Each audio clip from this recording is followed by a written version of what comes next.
Good morning and welcome to Issues That Matter. Thank you for tuning in. I look forward to having a wonderful show today. We have a wonderful guest, a guest who, for those people who might live in District 3, hopefully she'll be playing a big part in your life in the future, because ALLYSON CAVARETTA is going to be running for state representative in District 3. ALLYSON, welcome. Thank you, Bob. It's a pleasure to be here. Pleasure to have you. Pleasure to host you. District 3. Now, I'm a resident in Maine.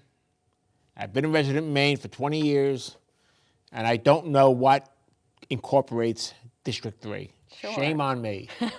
No.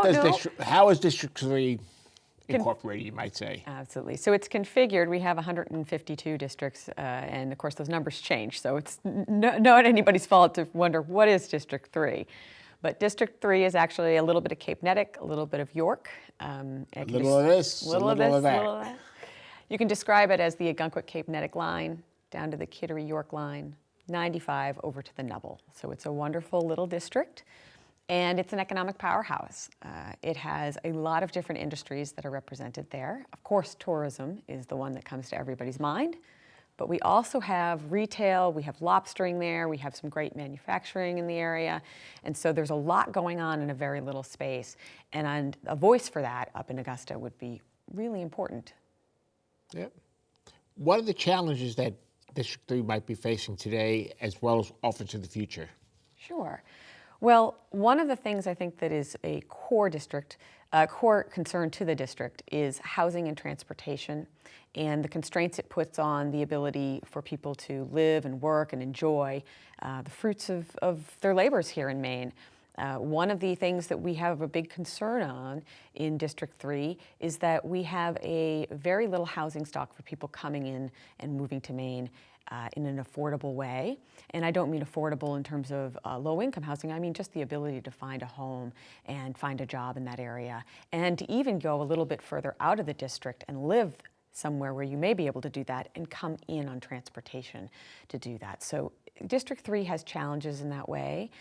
It also has challenges in the sense that it's got an ever expanding education budget, it seems. So we've got a lot of things to manage down that end of the state. And we're also on New Hampshire's border, so we have a sort of built-in competition for all of those resources that make us an economic powerhouse. So we have to be conscious of that.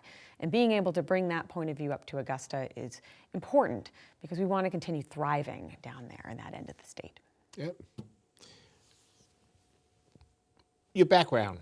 What is in your background that would give the voting public the confidence that you have what it takes? Well, little beknownst to, I guess, a lot of people, I've been engaged on state and federal level issues since I moved and returned to Maine. When I returned to Maine to join my family's business, we are 3 generations in business here in Maine, I had the pleasure of assisting Senator Collins's office at the time on the H-2B seasonal workforce matter, because it was so critical to the tourism industry, but also to fishing and forestry and landscaping here in the state. One of the things that we needed to do was very quickly be able to tell our story around that issue and allow our federal representatives to tell that story to help the state get out of that problem. And it meant you needed to be collaborative, you needed to be a good broker, you needed to be able to be the person in the room that was a resource.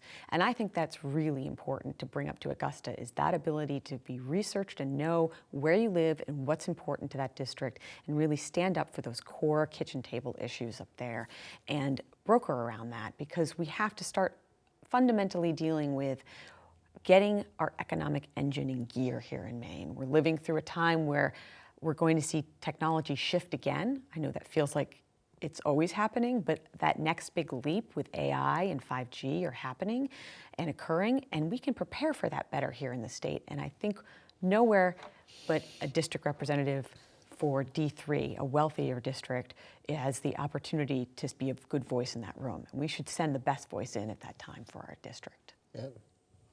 What challenges do you see off into the future?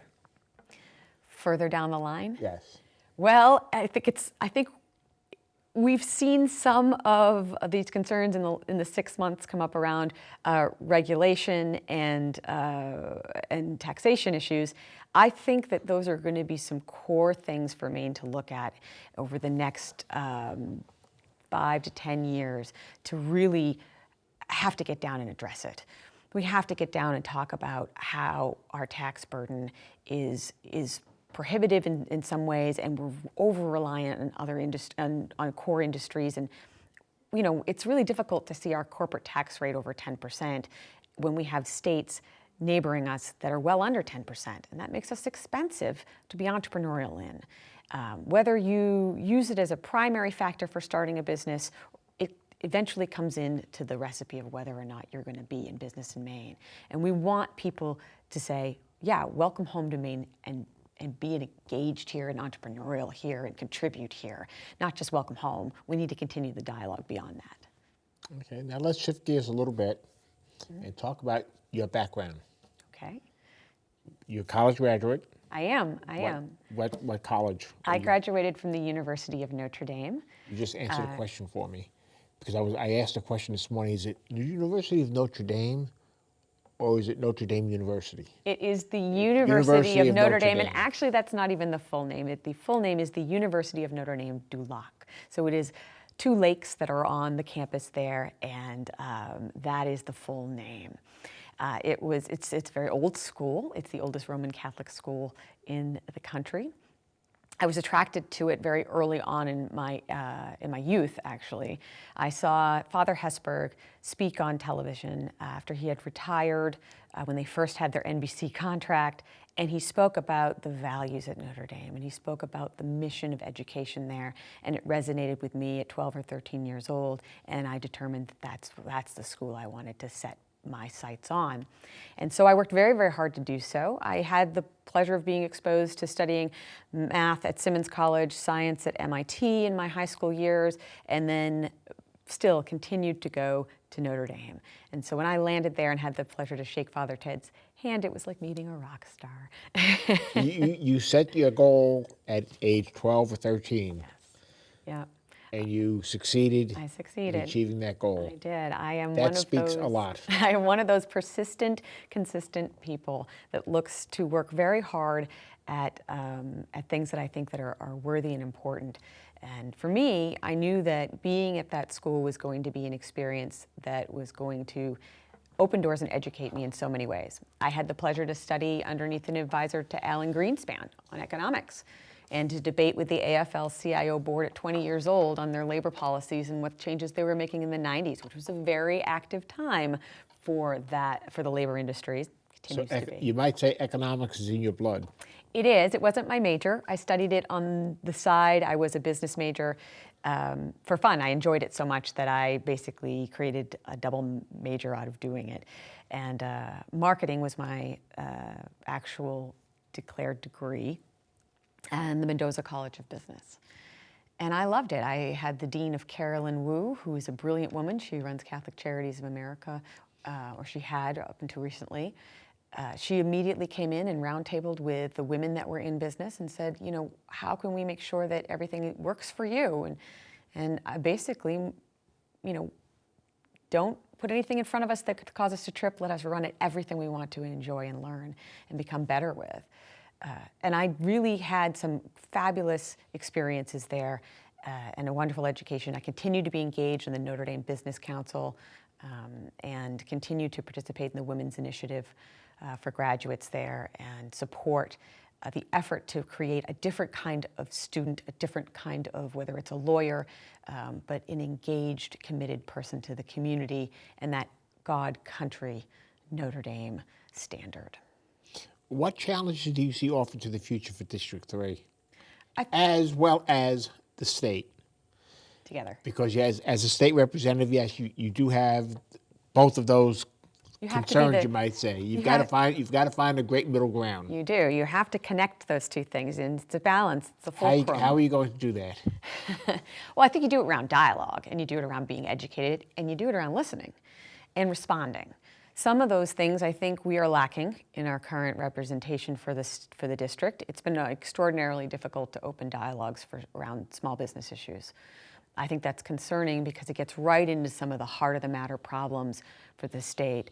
We are, whether you're down in York County or you're up in the Bar Harbor area, dealing with aging housing stock, aging population, transportation problems, connecting the area where jobs are growing to the area where people can choose to live, and making sure that people are participating in a positive flywheel for our state. And so we can actually work collaboratively on these issues, whether we set in place a model that does it in a county by county-wide basis, but we need to allow each area enough breathing room. It's the structure and then enough breathing room to allow each county to set in place their positive motion. The overprescription of things, whether it's prohibiting the ability to, or making it a fine around balloons, or if it's taxing again an industry that is succeeding, we have to stop going at those small things and start to think about how do we do a stakeholder approach around our systems and change that. I think that's really important.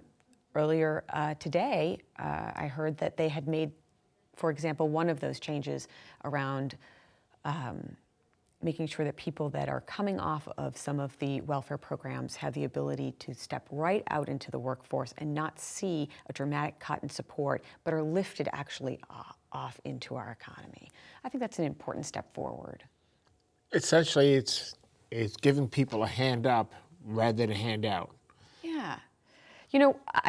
This goes back many roots and generations in my family. We landed in this country, and my great-grandfather's background was he ran a town. It was his last name. And he had to leave because the political situation made it untenable to stay. You're dealing with the consolidation of power by Mussolini, et cetera. And he carried bags on and off a railroad. It wasn't his forte. He knew how to run an entire city.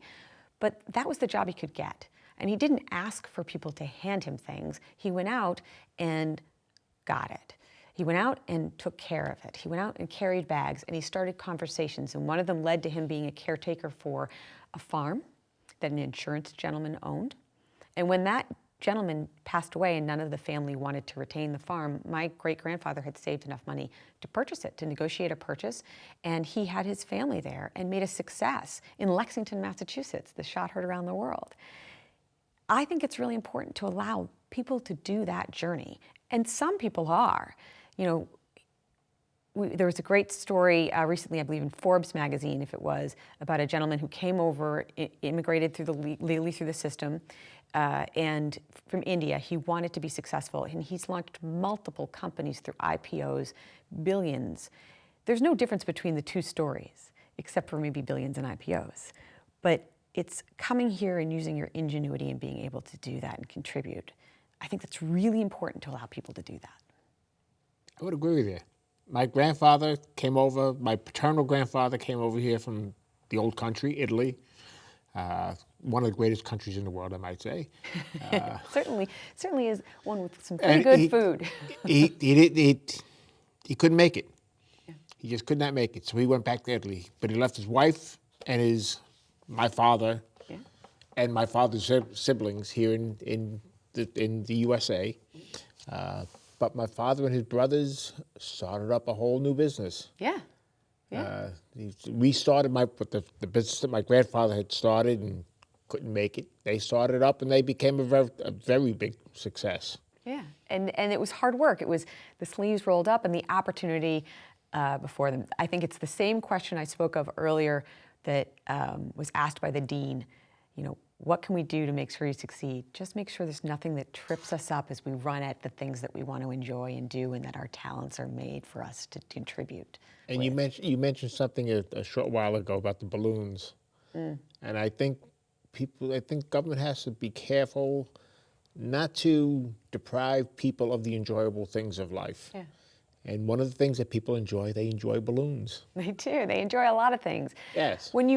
When you overprescribe and you cause too many regulations to happen, it frustrates people and they can't just live and enjoy their lives. I think it's really important that we keep an eye towards that. Freedom is fundamental. It's this really core value that we fought very hard for a long time ago, that we should all be equal so we can all be free. And when you start taking away the ability to do simple things in life, like maybe hang a balloon outside so you can have a birthday party for your child, you might not be in the right neighborhood for what our values are that we're supposed to be protecting and caring and working towards. And balloons have played a part in our lifestyle for many, many years. And I don't see that balloons have really created a big problem. It hasn't happened in all the years that I've been around, and I won't say how many years I've been around. It's certainly not going to solve the issues of transportation, of housing, our economic issues here, the ability for somebody, as I mentioned before, looking at artificial intelligence, looking at this technology of 5G, and people that are hungry and starting up companies and getting venture capital money, and they're writing their plans for that venture capital money, and they say, I want to base that business in Maine. We need to knock the roadblocks out of that happening. Do you think one of the contributing factors might be that there's a willingness or a desire to tackle the small things, to give a record of achievement and reason for not tackling the big things? Well, I can't speak to any individuals, but the big things are the part that should get you out of bed in the morning. To think that you might contribute to making that change. And you know you can't do it alone, and maybe that's the reason why somebody would steer away from it, but I think that makes it all the reason to lean into it and to say, I'm going to get together with people and let's get inspired and fix it. That's much more exciting to me. This is probably maybe a personal philosophy. When I, in 2006, approached my dad and said, you know, we should get certified as an environmental leader for the state of Maine. It's the right thing to do. I think this is really a great idea, and I think this is the right program. He thought, you're going to let the Department of Environmental Protection come into our business? This is insane. And I said, no, it's a carrot. It's not a stick. And we went and we did it, and we failed. We were not certified. We did not get enough points. We were not successful.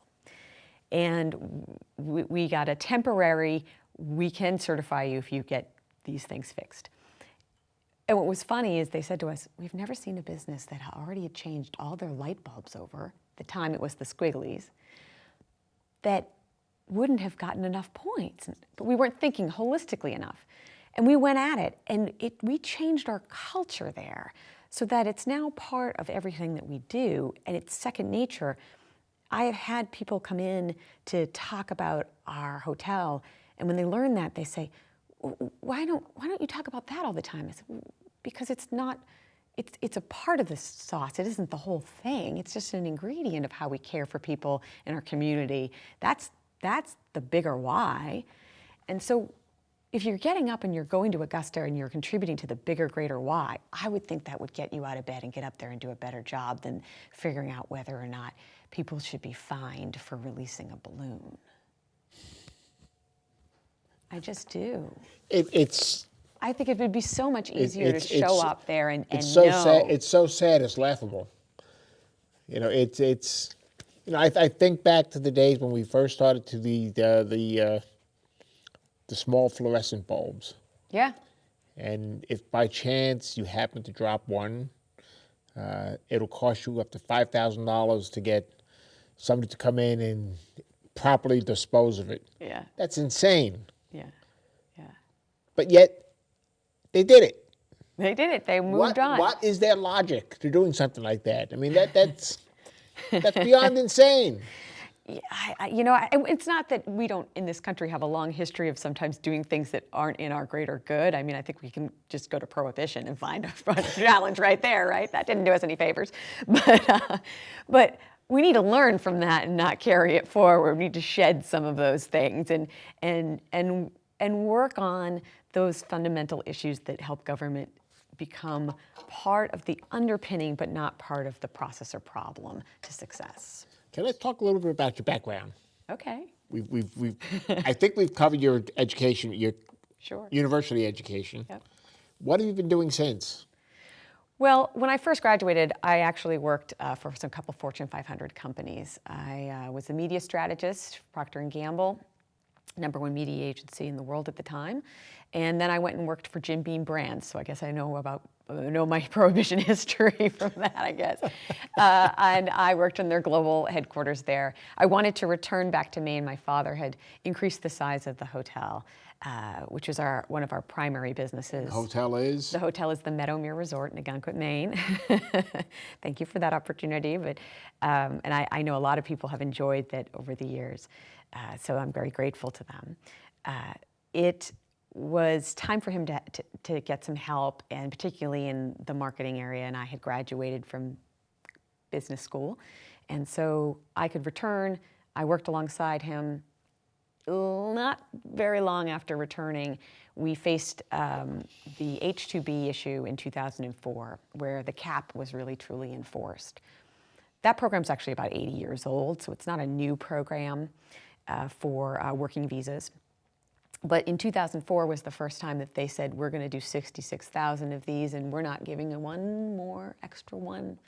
And it made sense in the bigger context of what was going on around immigration as a bigger, holistic system.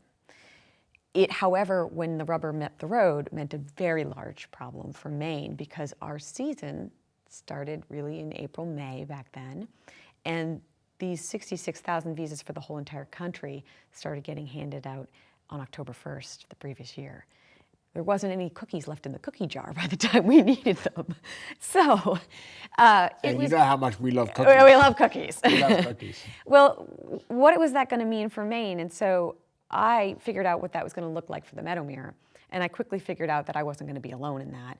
And I called up the other businesses in Ogunquit and called up my senator's offices. At the time, it was Collins in her first term and Senator Snow, and said, hey, we've got a problem with this. And they said, who is this person? And I said, I'm going to call you back in a couple days, and I'm going to tell you what the problem's going to look like for Maine. And I put together a sheet that said, this is the economic impact for jobs and taxes for the state in Ogunquit. Now, think about what it means all the way up the coast and all the way through the industry. We have to find a solution. I don't know what the solution is. I was in my 20s and not sure what could be a solution on a national level around an immigration workforce issue, but it needed to have one because this was a bigger problem for the town, for my business, for the town, and for the state as a whole. So it was easy for me to see that you had to get into the mix and talk about it. And I've been engaged on that issue as well as other labor issues and workforce issues since that time. So really, it's 15 years, 16 years of working on policy issues.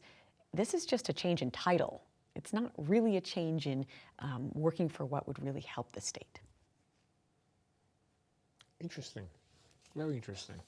I've often wondered what kind of interplay and interaction there is between a governmental official at the state level and governmental officials at the federal level. How much communication is there between a state representative in Maine and with communication with Susan Collins? I think it would depend much on the issue and the impact. It depends on what programs or what funds may be needed or what you're dealing with, what's on the table. Primarily, if you're up there as a state representative, I would believe that you would really want to be focused in on what you can bring to the table for your district that will help and extrapolate across the state as a whole, and vice versa. What will be done at the state level that will go in and help your district and not hurt your district and be a voice in the room. Potentially serve as the eyes and ears for the federal representative. Yeah. Yeah, what is going on here? What is the beat on the street, you could say, for key core implications of what's going on? You may want to reassess that because you're agreeing with me, and from your perspective, that's probably not a good thing. Well, I don't know if it's agreeing, but I think that could be one of many facets that you'd be responsible for. You've tempered that very well. It's not a job description that says I need to be the overall expert in everything. That may not actually be the best skill set. The best skill set may be the best you can be. The best you can be, and I know who to call. I actually had this conversation several times in campaigning in 2018 of I needed to meet as many people as possible so that I knew whether they were my point of view or not, if the issue was of concern and if it was their expertise, to talk to them, hey, this is coming up here. What is it going to mean? What is it going to do? What's your input? I need to bring that into the room. And that's the best representation. That's the word, representation. If you're doing that, you can be a great representative. If you're not doing that, that's a real challenge to really say that you're doing the best for the district. And I think we had some brief discussion back in the green room, which isn't green, by the way. And No, it's not. I'm tired of saying that, but I can't break a bad habit. We talked a little bit about employment, employees, and what the responsibility of the responsible employee is if they want to see themselves advance. Now you're at a management level at the Meadowmere, so you probably have some input into the hiring, Yeah. goings on, and so forth, and potentially in the firing area as well, which is a necessary function in any business. What do you see as an employee's responsibility in order to maintain their own job security? We had a time where not that long ago, a former general manager of mine who's gone on, and I love this story, that she started off in the business, she became a director of sales, she became our general manager, and then went on and owns 2 of her own hotels now. I love that progression. And I like seeing our team be able to do that. So facilitating that, I think, is the greatest thing I can do as a manager and owner at the hotel. It's how can I bring somebody in and then help them get on their way, whether it's a temporary stop or it's a career-long development. We sat down and wrote around our HR programs this concept of a good day's wage for a good day's work. The idea that you've put in and we're going to give out this great experience. And it's not just monetary, but it's also mission driven. And I think that when you sit down with people and you do your hiring and what have you, if you're doing that well, you do a heck of a lot less firing. Because people are there because they're engaged and they know that you're doing something more important than just a paycheck. Because that's not going to get them out of bed in the morning. And we have to allow people to find that here, find their why, and move on from there and use that talent in the state. So when I think about what we do at the hotel, I sit down and I describe to our team when they're on board that, every single person coming and staying with us has a bed at home. They don't need us. They have to want to come to the Meadowmere. They have to want to come here. And they can only want to come here if you give them a great experience, if you take care of them. And that's ultimately what we're in the business of doing, is helping people find rest and relaxation with their families and care for them. That's the job. And if you tell people that up front and they say, I don't want to do that, then you don't have to worry about it because they're not going to come on board. But if you tell people that up front and they go, that is exciting. If you don't want to do that, you're in the wrong place. You're in the wrong place. You're interviewing for the wrong job. If you tell people that and they say, that sounds like fun, everything else falls downhill from there. It gets a lot easier. And I think that, that is really important for people to have that belief in what they're doing and that purpose. Being a seaside community. It is, yep. What challenges are there that might not be the same as for a more inland community? Well, certainly there's a heck of a lot more fishing and tourism that tends to go on along our coastline. So managing those situations and what goes in and around those situations. I know a lot of people are concerned about our beaches and the conditions of the environment and what have you. And I think that we do need to be responsible around those areas. But if we're over-prescribing things, it begins to be problematic. Nobody is going to choose to move to the state and contribute to the economics of the state and in turn help us have all of the resources we need to take care of the coastline because we've outlawed plastic forks. It's just not the way to go about it. We need to really focus in on those fundamentals of allowing people to see how they can come here and be part of the community and live here and then take really good care of it and stewardship of it. Again, I think it gets back to the bigger beliefs than it is about the idea of don't do this, do that. People don't buy into the yes, no, yes, no. They buy into the whys. And you get to a coastline community like ours, and we know we need to take care of it. And a lot of that can be done at the local level and with some of the current programs we have in place, such as our planning commissions. That's in charge of assisting all of our towns around zoning and what they can do in their comprehensive plans to steward the resources, natural and otherwise, that they have in their backyard. If we let those systems work for us, we can take good care of our communities. What are some of those resources that you're speaking of? Well, the Southern Maine Planning Commission has done a lot of work with individual communities for what is their best comprehensive plan, for what is their goal to steward their community, what they may have, whether it's rivers, whether it's land for Maine conservation, whether it is their coastlines. And in District 3, coastline would be really important in the York River. And so I think that when towns do their plans, again, much like we did in our business, it's infusing that idea of being a good long-term steward of your natural resources into that plan that's going to be the best care of it. But telling people and telling businesses that they need to use this, not use that, do this, not do that, it's Band-Aids. It's not actual systemic help and assistance for the long game.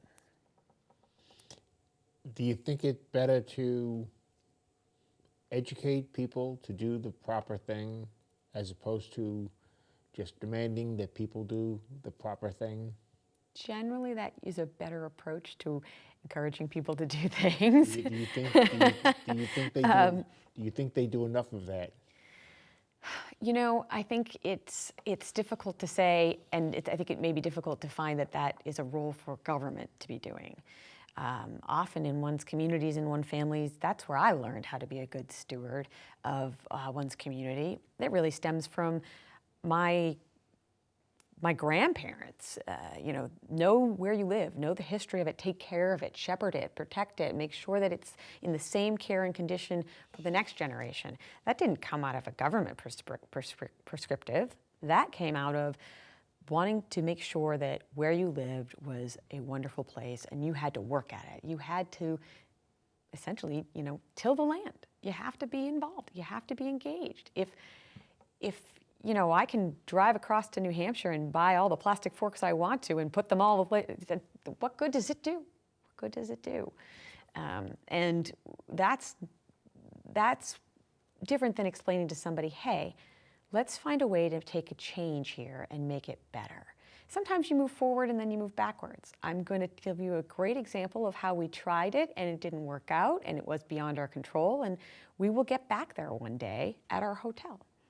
We moved all the way to compostable and to the point where we could serve about 400 or 500 people breakfast and put 2 little bags of trash out, and everything else was compostable, which was great.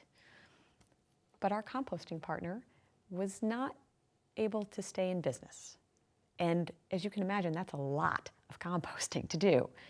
Nobody could handle the volume, and we had to return to the old ways, knowing that we could eventually get back to a different and better way. And we're migrating there, but we can't, to force it on us wouldn't work because it would make it cost prohibitive.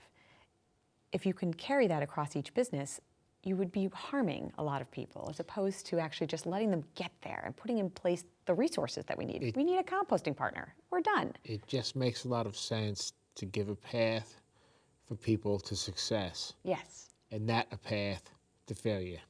Clear the things we can trip on out of the way and let us go at it with our talents. There's a lot that can happen there. Excellent. What have I looked at your background. You've done a lot of volunteer work. I have. Why did you do the volunteer work? What motivated you to get involved on a volunteer basis where you didn't see any immediate payoff?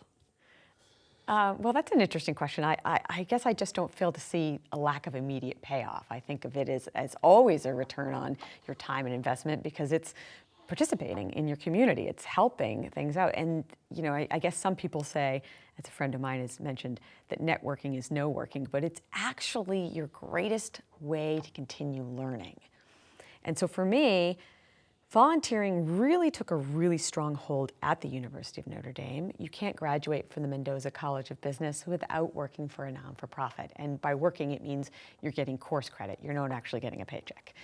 I worked for the Center for the Homeless under Lou Nani, who currently heads up all of development for the University of Notre Dame. Still in touch with that individual. And I learned from him about having people connected to the bigger belief. And I saw what he was able to do and the challenges that were faced there. I had that pleasure for that semester of being able to go to that shelter, and it was one of the more difficult but also enlightening and fulfilling experiences to do that. And by being in service to others with your talents, you will find that only in that way. You can only give the gift of service to yourself by serving, and it is an irreplaceable gift to be doing. From there, when returning back to Maine, I chose to participate on the board of the Algonquin Chamber of Commerce. I chose to participate as co-president of the University of Maine's Alumni Club. I chose to participate as a board member and then as the president of the Friends of the Algonquin Heritage Museum. And I chose to help the York Chamber of Commerce fund a young professionals networking group because there wasn't one that existed. It's now called Catapult Seacoast. It's based out of Portsmouth. They snatched that away from us. But I continue that at the Algonquin Museum of American Art. For me, arts are fundamental to the community. That is a foundational reason why Algonquin has its great community atmosphere. So it's really taking care of a basic building block in my backyard. I think that that's what is worthwhile. I think everyone should contribute in that way, in shape and form. Find that little thing that you have a talent for and do it in your backyard. Excellent. I very much enjoy reading your volunteer activities. Volunteering has been a big part of my post-career life, I'll say. Yeah, I think I it's did wonderfully a little rewarding. bit during my career, but it pretty much has consumed my time, my career, my past career, not that past career. But in the years since I had to leave my career. I think it helps you stay aware and connected. Oh yes. To be giving back and to be And giving it's in. amazing. I'm in a place right now that I never dreamed Yeah. I'd be. I never ever. It was never even a glimpse of a thought. I can agree with you wholeheartedly about that in the sense that I never thought that I would have the opportunity to take where I went to school, where I landed after school, where I've gotten engaged with, and then have this casual conversation with a fellow graduate that led to the opportunity to volunteer with a healthcare system in Ecuador. They were going through a time where they needed to learn how to retell their narrative, learn how to essentially remarket themselves so that they could continue the work that they were doing. And I was a marketing graduate. This had been my profession for the entire time since I graduated, and they were looking for volunteers. And I said, all right, I'll help. This sounds really, really intriguing and important.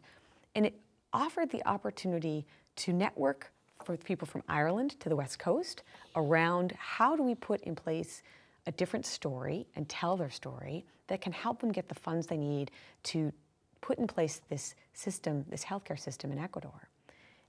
I actually had the pleasure to go to Ecuador and tour those hospitals and see the work on the ground and look at a whiteboard that described the journey of a woman who came to the hospital pregnant in search of assistance. And that's a big step in Ecuador because you first go to your shaman and your medicine men and you go to a lot of other resources before you enter into Western medicine as a concept there. And that whiteboard told the story of her all the way to that moment she first walked in to where she passed away and her child passed away. It was not successful. And it was heartbreaking. It was in medicine speak, so it was a little bit of hieroglyphics for me. But I said, that's your story. The fact that you've left this up there for every single person to contribute to and to find out how we could have done better and improved, you are going to make an infinite number of lives better for having worked through the hard and difficult conversation that's on this whiteboard. They received a global Ronald McDonald grant for that care that they give to pregnant women. And they are recently named a top healthcare system to look for in the developing world to model after. Who would have ever thought that by giving a little bit of time into a conversation to help whatever I could about them finding what their narrative should be would result in me standing in front of a whiteboard, having a conversation that would then spark their ability to go off, and not just me, that multiple other conversations happened, very small piece, and challenge the system enough to be rewarded. And they do it at a fraction of the cost that NGOs are doing it in other areas of the world. That is an unbelievable experience.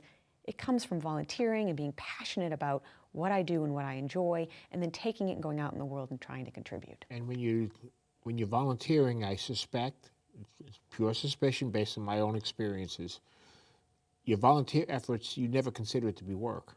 No, when you're doing what you love, it's not work. And I think the concept of being able to help people, if that's your why for why you're sitting in Augusta, that will go a long way to making it a lot easier to do the work. Allison, you've been a great guest. What if there was a takeaway? If there was something that you would want to plant in people's minds as to be the gold nugget of this conversation, what might it be? Well, I think it's important that we elect people that are looking to have intelligent, articulate conversations for our freedom and our future. And I think it's high time we set those people up there to steward our dollars and our future.